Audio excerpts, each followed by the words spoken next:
story that we're tracking this morning, the chit fund scam in West Bengal is getting bigger, with SEBI turning the heat on a dozen other companies running similar Ponzi schemes.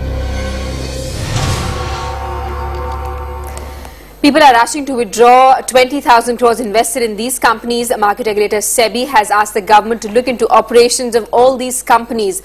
One such company is the Rose Valley Group, which has now approached Mamata Banerjee seeking protection. Its chairman Gautam Kundu wrote to the Chief Minister on the 23rd of April asking that the group had assets worth 10,000 crores that needed to be protected. He said that his depositors were not at risk. SEBI has been trying for years to shut down Rose Valley, but in vain. The market regulator also now has its eyes on MPS Greenery developers, but the local courts had stayed SEBI's orders.